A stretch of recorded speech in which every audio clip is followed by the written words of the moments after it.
Welcome. And on behalf of the Children, Youth, and Families at Risk Professional Development and Technical Assistance Center, thank you for joining our webinar. I am Philip Beely, and I'll be your facilitator today. And we are pleased to have Jeffrey Tibbetts joining us as our presenter. Before we begin, there are a few administrative announcements. A recording of today's webinar will be posted on the CYFAR PDTA Center website at cyfar.org. During the presentation, you can discuss topics in the chat box with other participants. However, if you have questions for the presenter, those should be placed into the Q&A box as depicted on the screen. At the conclusion of the webinar, a pop-up window will open asking you to participate in a short survey. Please click Continue and complete our brief online survey to share feedback on today's presentation. There will also be a link to the survey on the post-webinar email you will receive. Now it's my pleasure to introduce today's presenter. Jeffrey Tibbetts is an enrolled member of the Fond du Lac Band of Lake Superior, Chippewa. He is currently the Title III Program Director at the Fond du Lac Tribal and Community College, where he oversees initiatives designed to close the achievement gap for Native Americans and other underrepresented students. Jeffrey is a facilitator with the Native Sky Watchers program, which connects Indigenous knowledge, STEAM, and culture. Jeffrey graduated from the University of Minnesota Duluth with a bachelor's and a master's of education. And Jeffrey values the connection to earth and participatory conservation, such as traditionally harvesting wild rice, fishing, and hunting. He and his wife live on the Fond du Lac Reservation on land that has been in his mother's family for several generations. So without further ado, I present to you Jeffrey Tibbetts.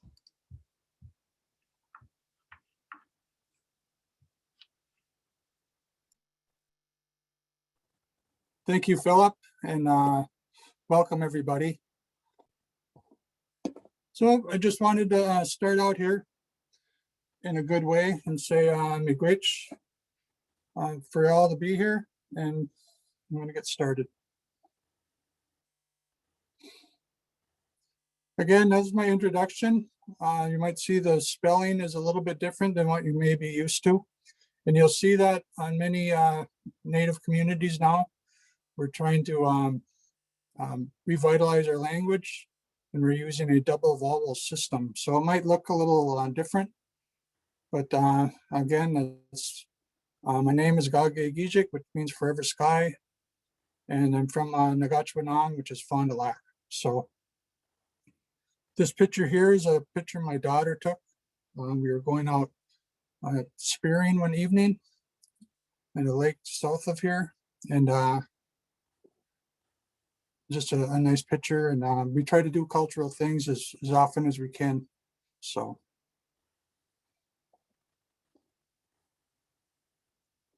okay, Phil, if you could pop the survey up.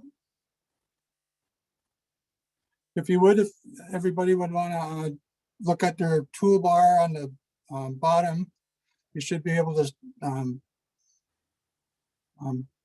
put your answer down for these, and we can get an idea of what people are looking at.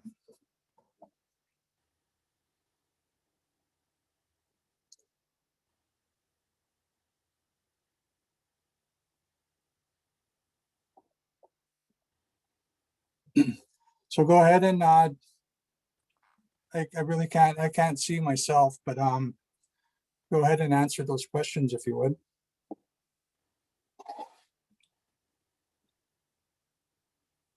And we have about 60% of people completing. We'll give them a couple more seconds.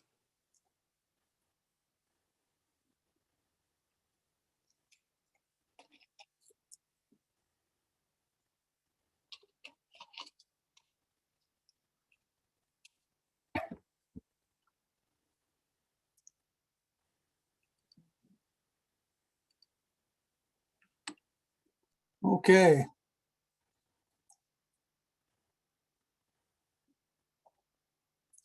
So it looks like we have about half of you have had a successful partnership with the tribal community. And the other half is no, we're not sure. 30% have tried, but didn't develop a good relationship. 29% said no, and 40% wasn't applicable. And have you ever tried to establish a partnership? 65% have tried. So, and the bottom should be 100% for number 4, but it isn't. But hopefully after today it will be. So, okay, hey Phil, are you able to save that somehow, that poll? Yes, I'll save the results. Okay, thank you. That's kind of new to me, so thank you for taking that.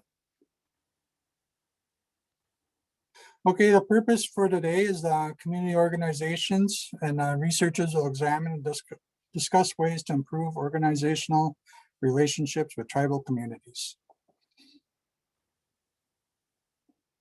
But the ultimate purpose is increased knowledge of American Indian cultural considerations, on improve introductions, and discuss the perimeters leading to mutually beneficial outcomes, and to build viable partnerships within Indian country.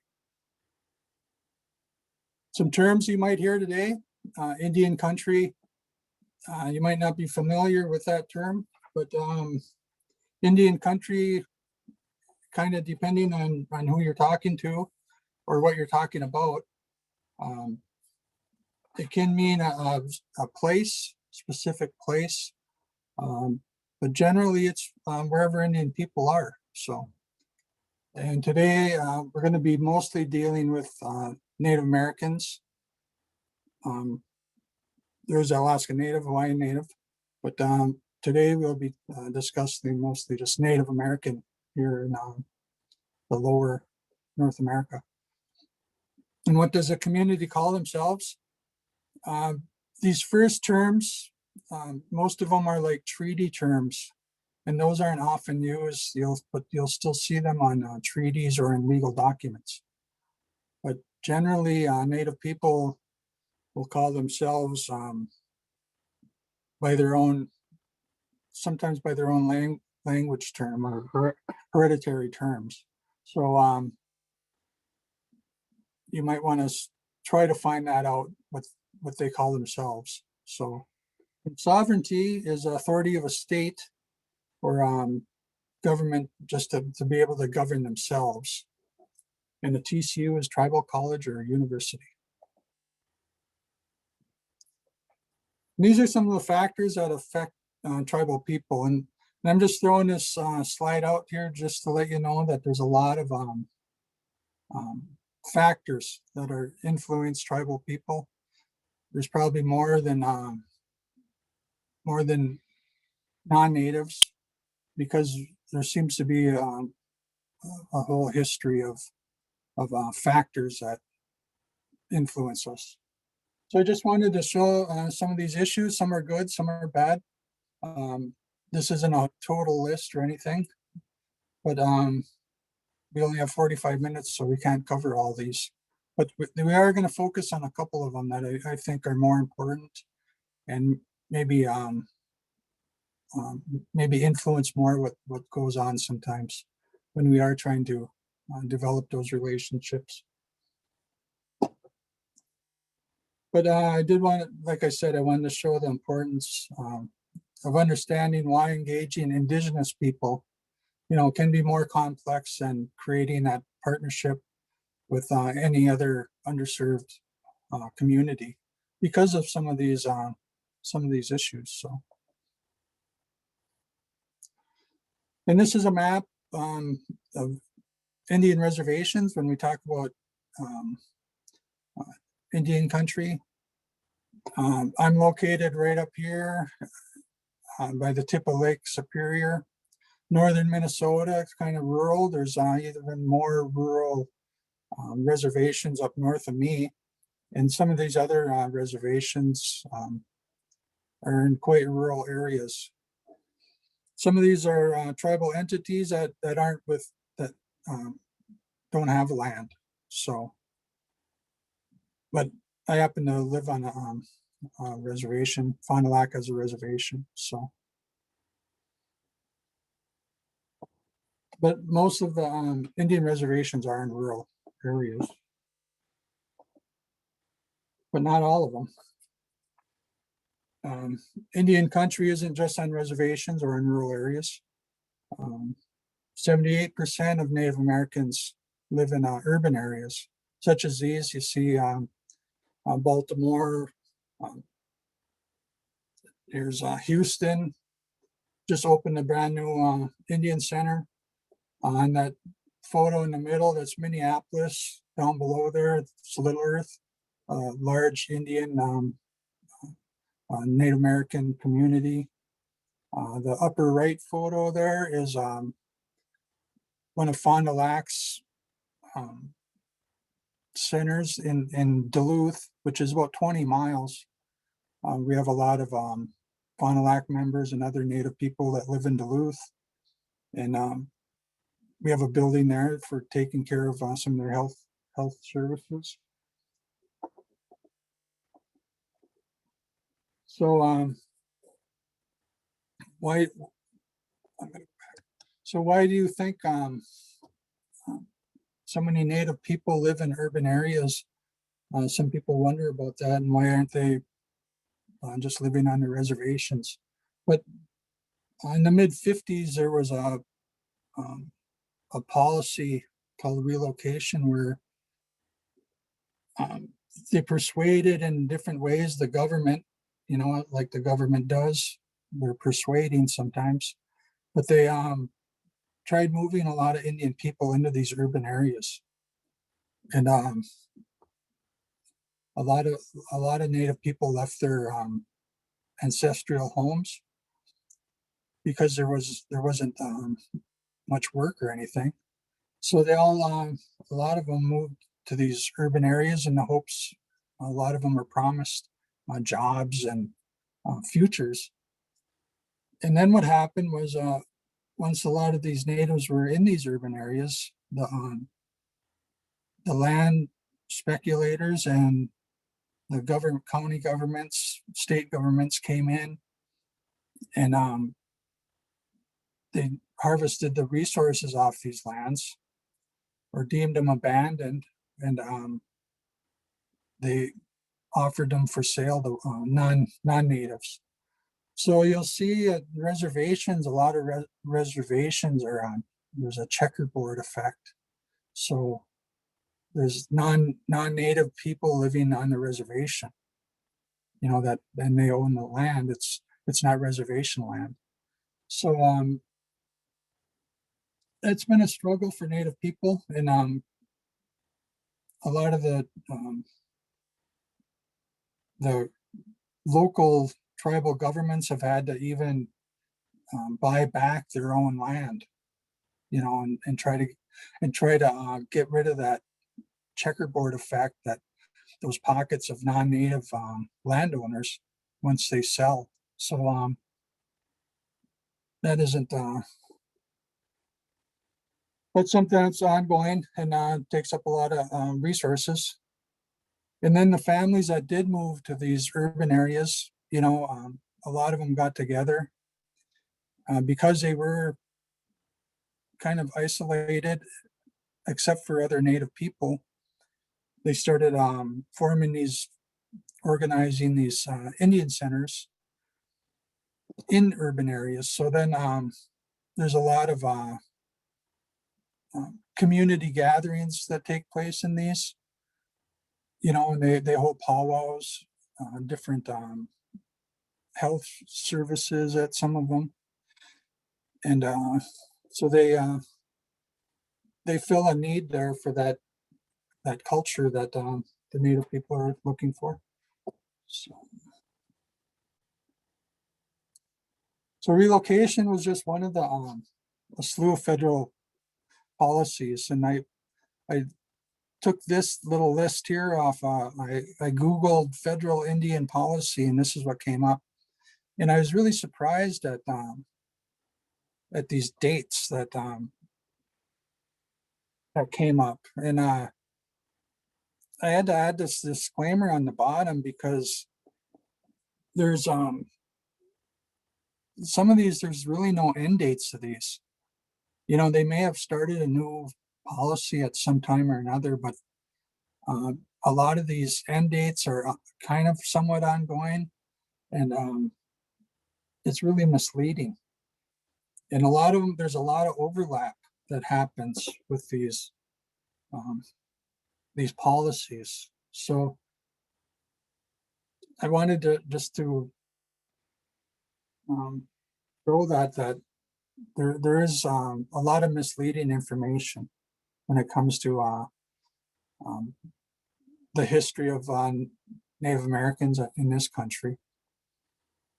And a lot of these policies have lingering and consequences. And what they did, they created institutionalized racism. So that's something to keep in mind. So one of the most pervasive of these policies and was that caused historical trauma was boarding schools, and that was this assimilation where they thought the only good Indian was a dead Indian, or they thought instead of the only good Indian was a dead Indian, they changed it to uh, kill the Indian, save the man. And that's so they decided they would just remove the Indianness from Native Americans and keep the person. So I'm going to show this little short video, and it's a short video, and it's basically from Canada, but Canada mimicked to their First Nation people what America was doing to their Native Americans. So I just wanted to show this. It's about 5 minutes. So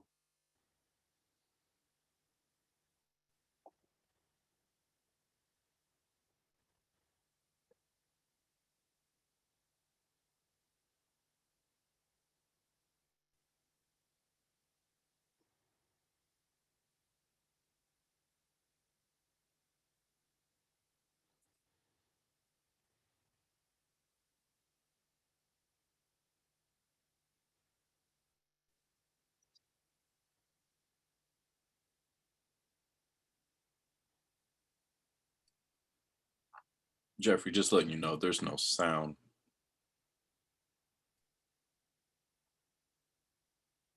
what's that There's no sound on the video.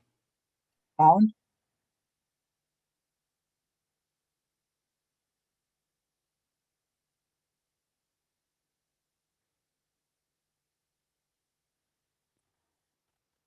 Oh,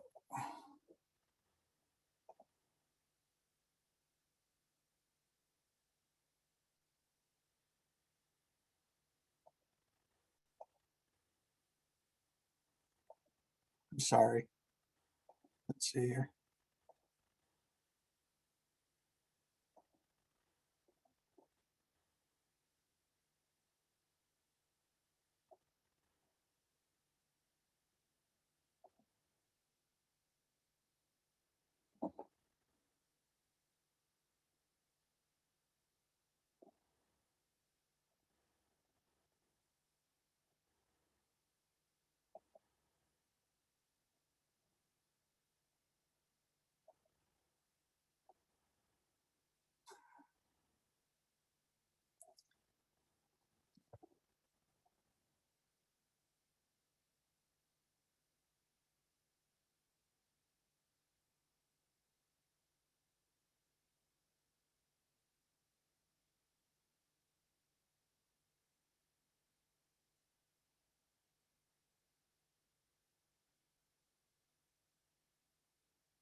I'm sorry, there's having some difficulty.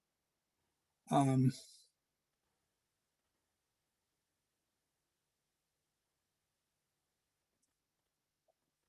I think what I did, Phil, I forgot to hit my HD or optimize the video.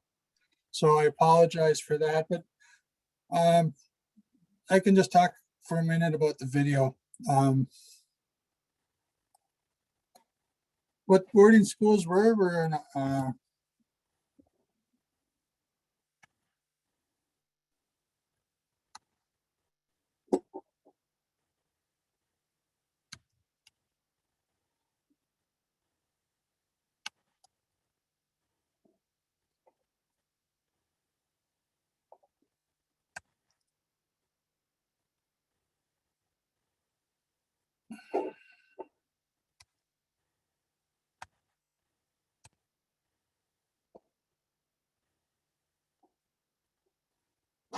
okay, I'm sorry about the difficulties with the video, but there's a lot of information if you want to go online to look for look up boarding schools. Um, that particular one I wanted, it was animated. There's some that are really um, how do I say this? They're the victims and survivors of the boarding schools are often interviewed and talk about their experiences, and it's really difficult to watch some of them. So, but to gain an understanding of why when you may approach Native communities, why there might be some resistance, I think it really you'd be well served to go and do a little background research on that, especially when you're talking about um, going into Native communities and working with their children and stuff, because there's a lot of history there, and not a lot of it is very good. And there was there's about 100 boarding schools in North America, and they figure hundreds of thousands of Native children went through those schools, and they were a lot of them were um, um, victimized and abused, and their culture wasn't respected at all. And the policies started changing about what to do with the Native students and the children, and there isn't many families that aren't affected in one way or another, Native families. So I wanted to just put that out there that this is something that you have to deal with when you're talking or wanting to work with Native communities. In this picture here, I got this is my dad, and he went to boarding school. This is in Flandreau, North or South Dakota, and he was there for about 10 years or so. And this was at a time too when the Native people were starting to maybe get a little influence about what these schools were about, and this was more of a vocational school where they taught bricklaying, electrician, work, um, kind of work with your hands kind of stuff. And the girls were taught homemaking skills. And you can see these two gentlemen here from Fond du Lac, and these are Native students from all over, and these were off reservation schools. So that was a purposeful thing that the government did, because if the schools were too close to the homes of their families, the students would just go back, and they or the mission schools weren't working because the the kids would go home at night and they would still be talking, speaking the language and stuff like that. So they moved these schools farther and farther away from these native communities, and they would ship these kids, all around, so they couldn't go back to their homes. And there's just a lot of history there, and I suggest I'm going to kind of move on a little bit from this, but I really want you to take into consideration that the history of Native people when you are dealing with Native Americans. So.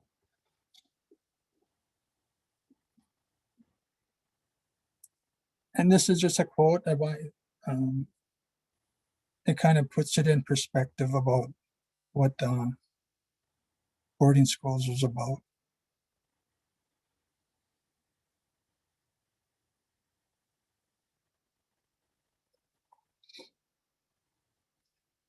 So now this was another video, but I don't think I'll even try to play it. But this is Obazan. He's an elder down in Mille Lacs, just south of us. And what this video was, he has a lot of really good educational videos on YouTube. And so I strongly suggest that you all go there and go on YouTube and try to find some of these videos of his. But he's what we would call kind of a defender and advocate of traditional knowledge around these areas. And there's been more of a resurgence of our language, and we've been really working hard to try to get our language into our schools and everything else. So his video, he talked about what that means to him and why he does that. So again, I just strongly suggest you do that. And I also wanted to kind of put out there that there's going to be people and communities that see you wanting to help, and even though you have good intentions, that they see non-native institutions coming in and wanting to help. They don't really know that if you have their best interest at heart. So the more you can be genuine and develop authentic, and I'll get to that here in a second, authentic partnerships, I think that's it's good to know where their apprehension or suspicion is coming from. So you're just not kind of taken aback at oh, they don't want us to help, because that isn't the case normally,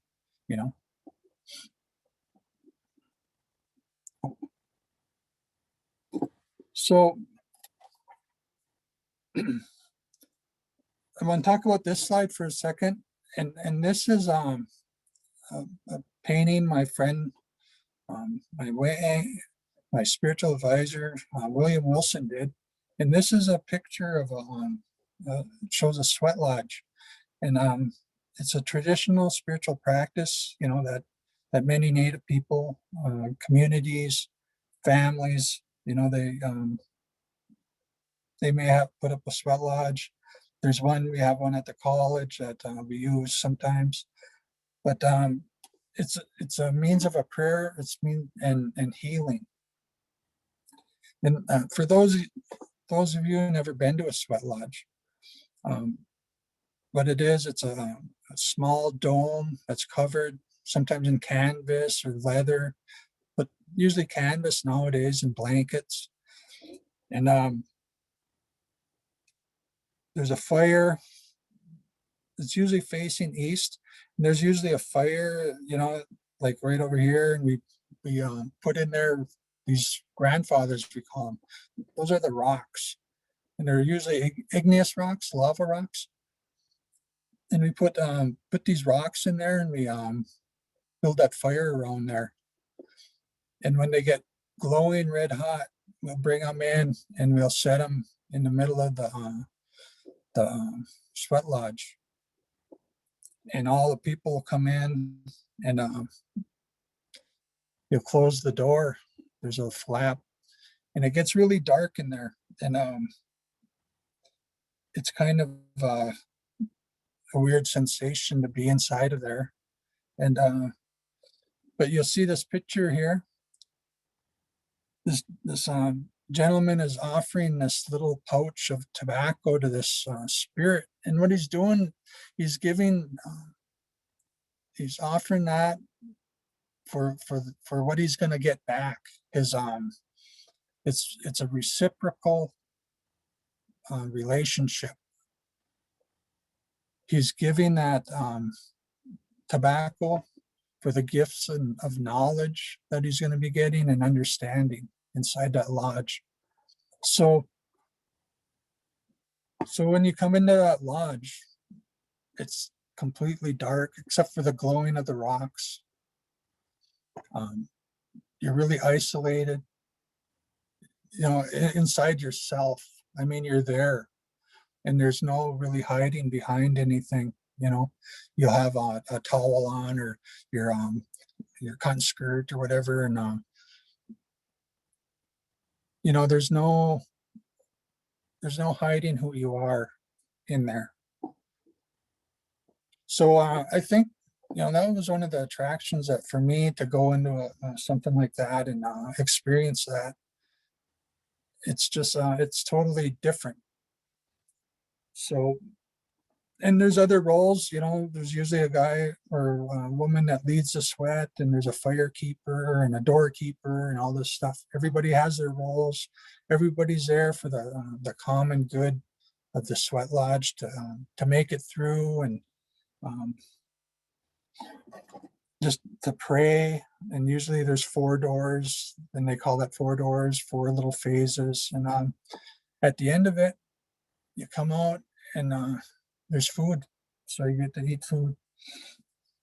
So I'm not telling you all to go out and find a sweat lodge or to start giving tobacco to people, but what I am asking is that you kind of take this common goal idea with you when you work with Native communities.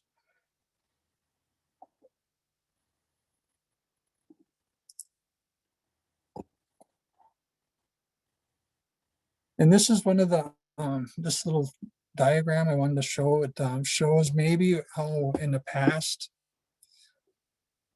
you work with people. Not saying you did, but you did this way. But a lot of times with Native people, this is where the decisions were made about Native people with non-Native people at the table here. And slowly it was maybe getting a little bit different, but this is how it should be on the end here, with the community sitting around the decision-making table with the support of the professionals behind them. All too often, we fall into patterns as providers of knowing what is best for the community, but yet we know that participatory decision-making is, one of the best forms of community engagement, and usually the most successful, because these people here are they know what's wrong in the community. They know what direction they want to go in. So I got a couple pointers here as professionals. As professionals working in Indian country, you can bring your expertise into a setting in different ways to support that community. Build community capacity by inviting those most affected to be part of the solutions. Create social capital through networks and developing community leaders. Improve transparency and inclusion through a decision-making process that fosters dialogue. And you get that when you when you get people seated around the table, you get that dialogue. And ultimately you help generate better decisions, and you get more diverse voices in that dialogue, by having all these different people offering their advice.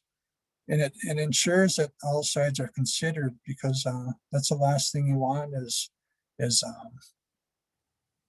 sides being taken, kind of thing. So, and finally, inviting the tribal community to share in the decision-making process. It goes towards your compliance and funding. More and more funders are expecting evidence of genuine partnerships.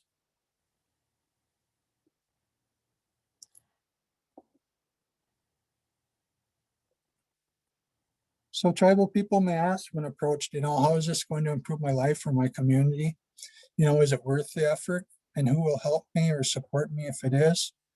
And they'll also ask, is this just a check the box, or is it an authentic partnership? Our communities, our native communities are often sought out and asked to be partners or collaborate with different initiatives. And, even with a neighboring town here, Cloquet and in Duluth, or universities will come onto the reservation um, and maybe just want us to, so they can check the box that they're serving native communities. So, and sometimes things that we've started on our own, the larger community has taken over and tried to make it theirs. And just because they have so many people, sometimes they're successful at that. So, but basically, what native communities, they don't just want to be used. So that's something to consider, that you want to come from a good place and have a set of guiding principles that'll help ensure that when that opportunity to work with native communities arises, that you can begin with your best step forward and establish a positive relationship. So, and again, remember, Indian country is not just a geographical designation. Indian country, it's about relationships and networks.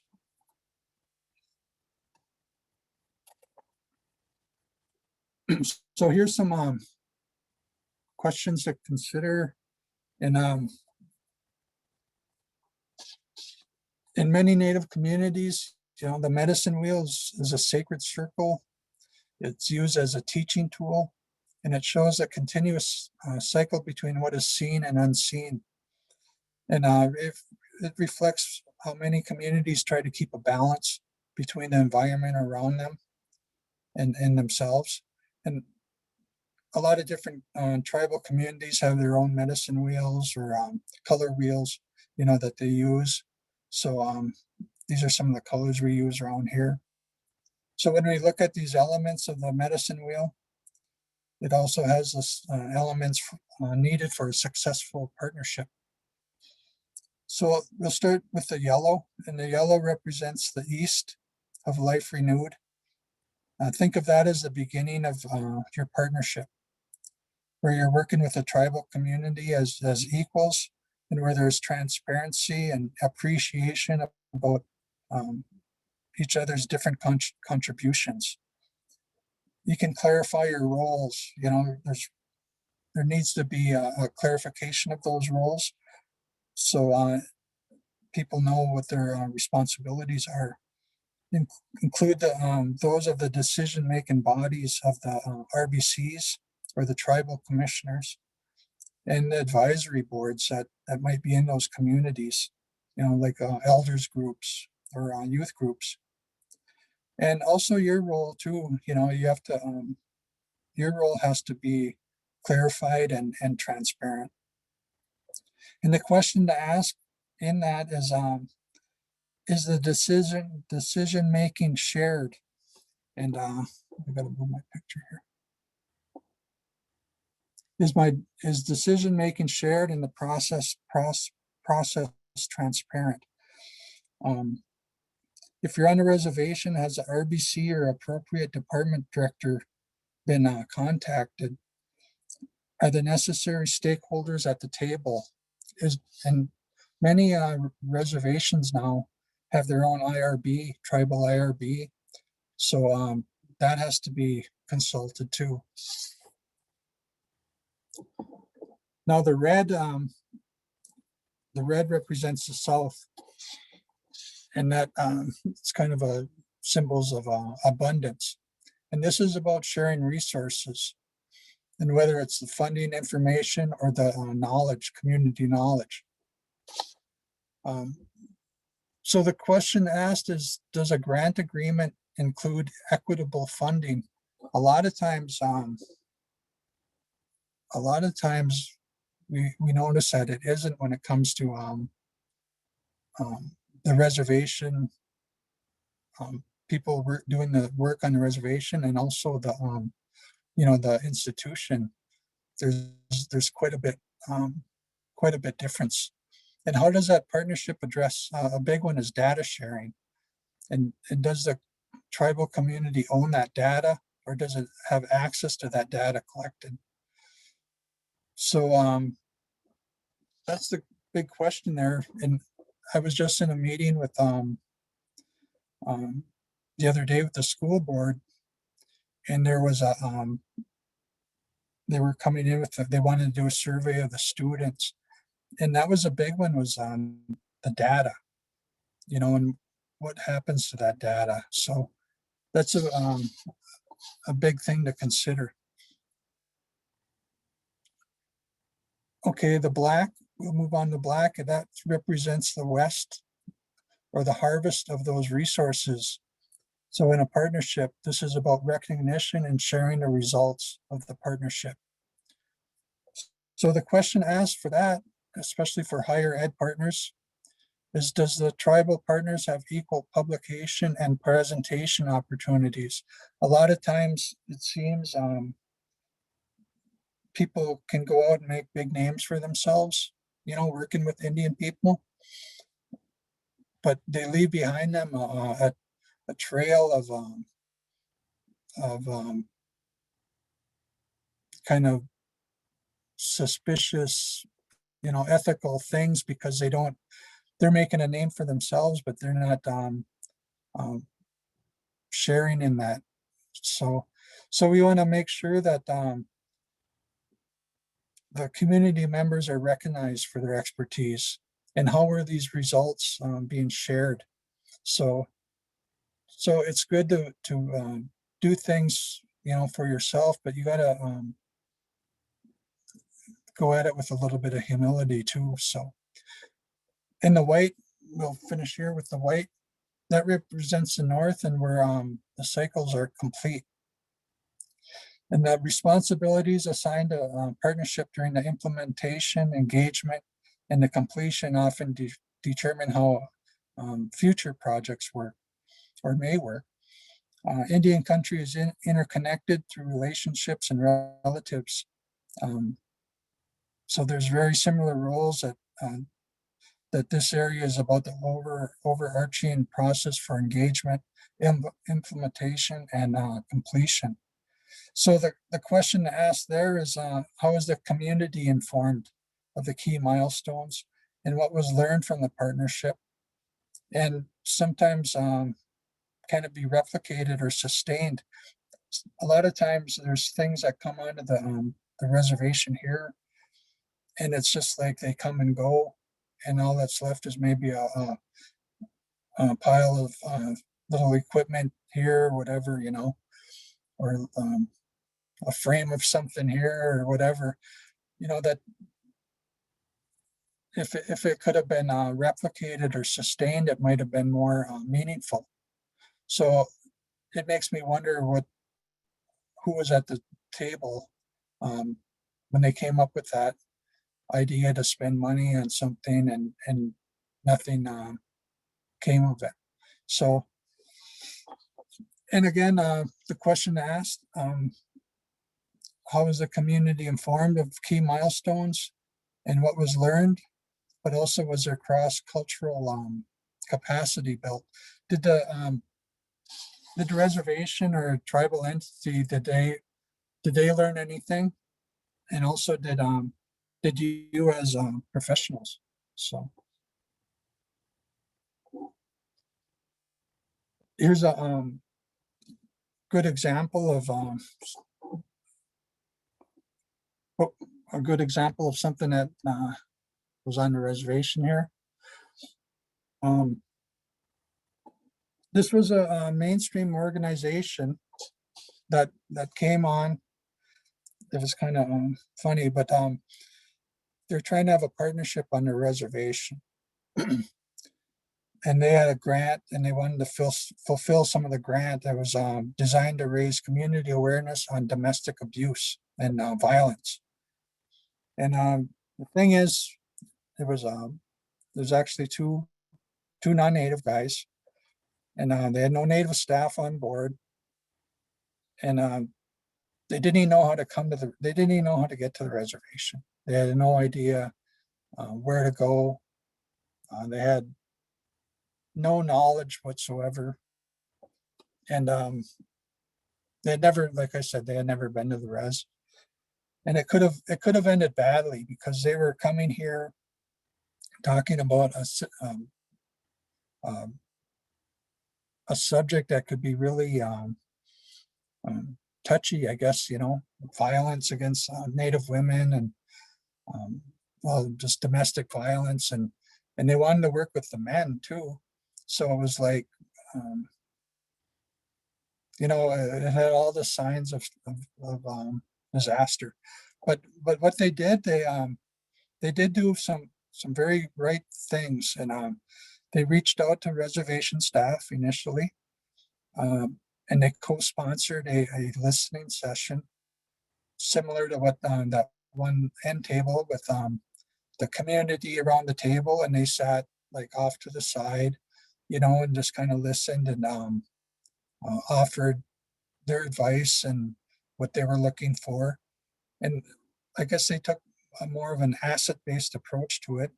And rather than concentrating on the batterers and the people that are doing the violence, in talking with the people there at the table, they decided to take a kind of a different approach in which they looked at it more in a traditional manner, where Native communities, when they go about wanting to honor something, that some of their sacred items, like a drum, they feel is alive, so they honor that drum and treat it that really special, or the pipe, different things that have spirits about them. So they did the same with honoring women. So they worked with the reservation staff and worked with the organization to approach the tribal council for support, and they accessed some of the workers at social service, the staff, and a long-term, more of a long-term relationship was established. And the reservation received new programming, because of this, and they got some visibility. It fulfilled the grant purposes of that other organization. They both the res and they received a little bit of recognition for that. And here's a little picture, and of course there's food. So food's always something to bring into the picture. So they could have went at it, like these questions on the top, what can we change about your community, and why is your community the way it is, like it is, and all these things, but more in an asset-based approach. What are the strengths and assets of your community? And what do you value most about your community? These were some of the questions, because it's easy to kind of look at the negative aspects and what needs to be done. But if you can look at what's being done and what works, and what makes it unique, you can, I think it gives you a step up towards fulfilling your grant purposes.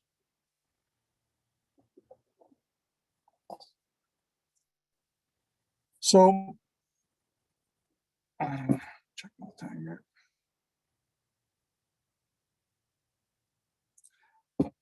Okay, I'm going to move through these here, honoring our resiliency. Like I said, we're doing a lot of revitalization, and so I'm just going to kind of move past these because we're running kind of short on time. This is tribal colleges, BIE schools. Look for them on reservations. There's 37 tribal colleges. Good opportunities for any kind of work, outreach. Check them out. Takeaways. Approach a partnership in any country with humility. Recognize there is great diversity within tribal communities. We're not all the same. I might do things a little different. Just down the road, they do it maybe a little bit different. To find out what the proper name is, all you have to do is ask. Tribal people will tell you what they want. Take time and effort. Seek mutual beneficial outcomes. Find somebody to help with the 3 P's, I call it: places, procedures, and the politics. There's always some politics. And remember that Indian country is a small place. Your reputation will precede you. So you wanna go about things in a good way. So, and one last quote from Maya Angelou. I've learned that people will forget what you said, people will forget what you did, but people will never forget how you made them feel. That's pretty important.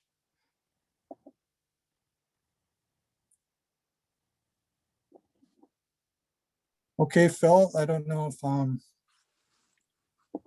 if we have any time. I wasn't keeping track. So. No problem. It was all very informational. So we do have time for maybe one question. So if there's a question, just raise your hand and I can allow you to talk.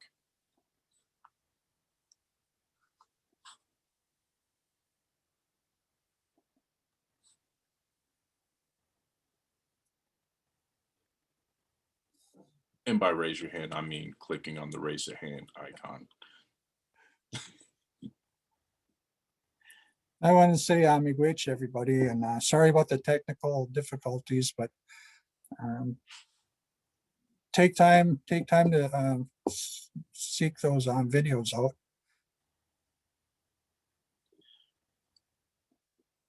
Well, if there are no questions, the video links, well, actually, we just had a question come in. Yes, the slides will be available along with the recording on the CYFAR.org website. And Just want to miigwech. I'm sorry, go ahead. Miigwech Bizendawe. Thank you all for listening. So the slides, and there's also a link to both of the videos that's in the chat box. We appreciate everybody for attending, and you have Jeffrey Tibbetts' information. So if you have any questions, you can reach out to him, or you can reach out to myself, Philip Ely, and that's PLE13@psu.edu. And that's also being put into the chat box. Again, please take time to fill out the survey that you will have. And if there's no other pending questions, then that is all we have. Thank you for attending. Thank you, Phil.